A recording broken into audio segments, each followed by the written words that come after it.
जे विदर्भाशी बिलॉन्ग करत असतील त्यांनी तर बघितल्या-बघितल्या लगेच ओळखलं असेल, आज मी विदर्भातील प्रसिद्ध डाळ-कोहळ बनवते आहे. कार्यप्रसंगी, लग्नप्रसंगी तर बनवल्याच जाते. गौरी गणपतीच्या नैवेद्यासाठी सुद्धा हे झणझणीत, चमचमीत डाळ-कोहळ बनवलं जातं.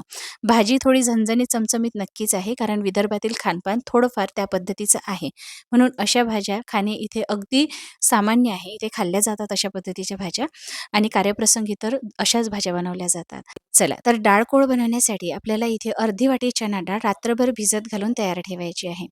आणि मी ही अर्धी वाटी जी डाळ घेतलेली आहे ना, ती 1 पाव कोहळ्यासाठी घेतलेली आहे.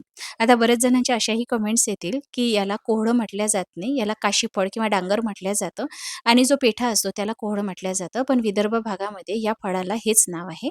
प्रत्येक भागामध्ये एका फळाची वेगवेगळी नावे असू शकतात.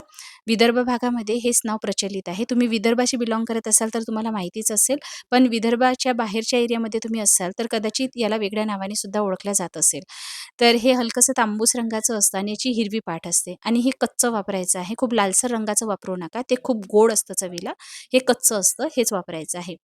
मी यातला आतला गाभा काढून घेतला आणि याला असं चिरून घेतलेलं आहे. फोडी खूप मोठ्या आकाराच्या करायच्या नाही. भंडारा भाजीसाठी आपण मोठ्या फोडी करू शकतो, पण डाळ-कोहळ बनवण्यासाठी छोट्या आकाराच्या फोडी करायच्या. पाण्यामध्ये घालून स्वच्छ धुवून घ्यायच्या आहे. चला, आता जी चणा डाळ आपण पाण्यामध्ये भिजत घातलेली होती, ती 1 ते 2 वेळा पाण्याने स्वच्छ धुवून घ्यायची. कारण रात्रभर आपण पाण्यामध्ये भिजत घालतो ना, त्यामुळे डाळीला वेगळाच वास येऊ शकतो. बघा, यातलं पाणी मी सर्व फेकून दिलेलं आहे. हे झाकून आपण बाजूला ठेवूया. इथे मी 2 मध्यम आकाराचे कांदे आणि 2 मध्यम आकाराचे टोमॅटो घेतलेले आहे.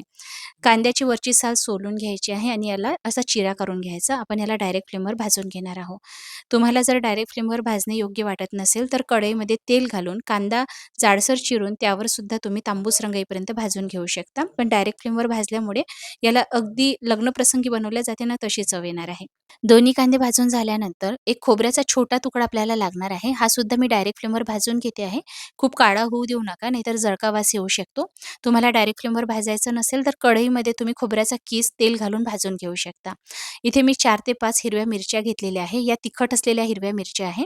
यामुळे भाजी झणझणीत होणार आहे. जसं मी तुम्हाला सुरुवातीलाच सांगितलं, विदर्भातील भाज्या थोड्या झणझणीत, चमचमीत असतात. त्यामुळे मी इथे तिखटाचं प्रमाण थोडं जास्त घालणार आहे. हिरव्या मिरच्या आणि तिखटसुद्धा घालणार आहे. टोमॅटो मी चिरून घेतलेला आहे. आता काय करायचं आहे, खोबरं जे आहे ना, हलकसं गार झालेलं होतं, याचे काप करून घेऊया आणि सर्वात आधी आपल्याला खोबरंच वाटून घ्यायचं आहे. कारण नंतर कांदा वाटत असताना मिक्सर ओलं होतं, त्यामुळे खोबरं वाटलं जात नाही. यामध्ये हिरवी वेलची आणि कलमी घालायची आहे आणि वाटण बघू शकता तुम्ही गडेदार आणि ओलसर झालेलं आहे, पण वाटत असताना तेल किंवा पाण्याचा वापर करायचा नाही. आता त्याच मिक्सरच्या भांड्यामध्ये कांदा घालायचं, लसूण, आलं, भाजलेल्या मिरच्या घालायची, कोथिंबीर घालायची आहे, अर्धा चमचा जिरे घालायचं आणि याचं सुद्धा अगदी बारीक असं वाटण तयार करायचं. पाणी घालण्याची गरज पडणार नाही, कारण कांद्यामध्ये भरपूर पाणी असतं. चला, आता फोडणी करायला सुरुवात करूया. त्यासाठी मी एक पातेलं घेतलं आहे. यामध्ये आपल्याला तेल थोडं जास्त प्रमाणात घालायचं आहे. तेल गरम झालं की सर्वात आधी मोहरी घालायची. मोहरी तडतडली की जिरे घालायचं आहे. यानंतर 2 तेजपत्ता मी घातलेला आहे. सोबतच सुकलेल्या लाल मिरच्या 2 घालायच्या. तयार केलेलं वाटण घालायचं. म्हणजे जे कांद्याचं वाटण केलेलं होतं ना आपण, ते सर्वात आधी परतून घ्यायचं. आणि फोडणी करत असताना तेल छान कडकडीत गरम करायचं आहे. म्हणजे जेव्हा आपण फोडणी घालतो ना, तेव्हा चर्र असा आवाज आला पाहिजे. छान फोडणी बसते भाजीला. आता यामध्ये आपल्याला घालायचं आहे चिरलेला टोमॅटो. छान परतून झाला, की यामध्ये आपल्याला तिखट घालायचं आहे 2 चमचे, हळद घालायची आहे 1 चमचा, 2 मोठे चमचे धनेपूड घालायचं आहे, कांदा लसूण मसाला 2 मोठे चमचे घालते आहे आणि अर्धा चमचा गरम मसाला घालायचा. सोबतच कढीपत्ता नक्की घालायचा आहे. मसाले अगदी मंद आचेवर छान परतून घ्यायचे. आता यामध्ये आपल्याला थोडं-थोडं करून पाणी घालायचं आहे. सुरुवातीला आपल्याला मसाला परतता येईल एवढंच पाणी घालायचं, म्हणजे मसाला जळणार नाही आणि छान तेल सुटेपर्यंत आपल्याला परतता येईल. बघा, पॅन सोडायला लागलेला आहे ना मसाला, म्हणजे तेल सुटायला लागलेलं आहे. छान परतल्या गेल्यानंतर खोबऱ्याचं वाटण घालायचं आहे. आता यामध्ये कडकडीत गरम पाणी घालायचं. हे सुद्धा अगदी थोडं घालायचं आहे. सुरुवातीला जास्त पाणी घालून ग्रेव्ही शिजवायची नाही, नाहीतर मसाले कच्चे राहू शकतात. बघा, ग्रेव्हीला तेल सुटायला लागलेलं आहे. आता यावेळी आपल्याला जी भिजत घातलेली डाळ होती ना, ती घालायची आहे. आणि समजा तुम्हाला रात्रभर चणा डाळ भिजत घालण्याची आठवण राहिलेली नसेल, तर काय करायचं? आयत्या वेळी ही भाजी बनवण्यासाठी चणा डाळ अर्धी वाटी घ्यायची, स्वच्छ धुवून घ्यायची आणि वेगळ्या पातेल्यामध्ये 50% शिजवायची. अर्धी कच्ची शिजल्यानंतर अशी भाजीमध्ये घालायची आहे आणि फोडीबरोबर उरलेली शिजवून घ्यायची. असं करून तुम्ही काय करू शकता, आयत्या वेळी सुद्धा ही भाजी तयार करू शकता. त्यासाठी डाळ भिजत घालावीच लागेल असं गरजेचं नाही आहे. यामध्ये मी भरपूर पाणी घातलेलं आहे. कडकडीत गरम पाणी घालायचं, चवीनुसार मीठ घालायचं आणि ही भाजी ना तर्रीदारच बनवल्या जाते. छान वर तवंग असतो तेलाचा आणि दिसायला सुद्धा ही भाजी खूप झणझणीत दिसते आणि चवीला खूप मस्त लागते. बघा ग्रेव्हीला जे आहे ना तवंग मस्त यायला लागलेला आहे. वरून कसुरी मेथी अशी हातावर कुस्करून घालायची आणि कोहळ्याची भाजी कधीही शिजवत असताना लक्षात ठेवायचं 10% कच्चेपणा कोहळ्यामध्ये असायला हवा. खूप मॅश होईपर्यंत कोहळं कधीच शिजवायचं नाही, त्यामुळे भाजीची चव बिघडते.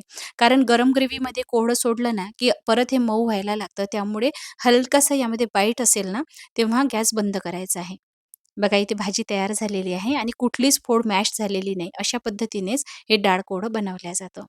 तुम्ही विदर्भ भागात राहणारे असाल, तर तुम्हाला या भाजीची चव काय असते हे माहितीच असेल. पण विदर्भाच्या बाहेरच्या भागात राहत असाल, कधी तुम्ही डाळ कोहळ्याचं नावही ऐकलं नसेल, तर मी तुम्हाला हेच सांगेल, की एकदा तुम्ही ही भाजी नक्की करून बघा. चवीला एवढी मस्त लागते ना, की तुम्हाला वारंवार बनवून खाण्याची इच्छा होईल.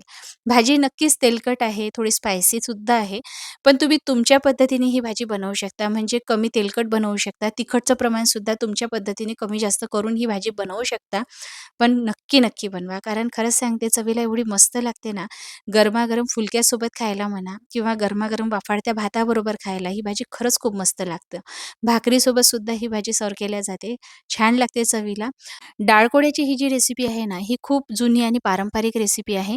त्यामुळे मला त्याच पद्धतीने बनवावी लागली. यामध्ये तेलाचं प्रमाण, मसाल्याचं प्रमाण मी त्याच पद्धतीने घातलेलं आहे. म्हणजे जेणेकरून मी तुम्हाला ओरिजिनल रेसिपी शेअर करू शकेल. पण तुम्ही तुमच्या पद्धतीने कस्टमाइज करून ही भाजी नक्कीच बनवून बघू शकता.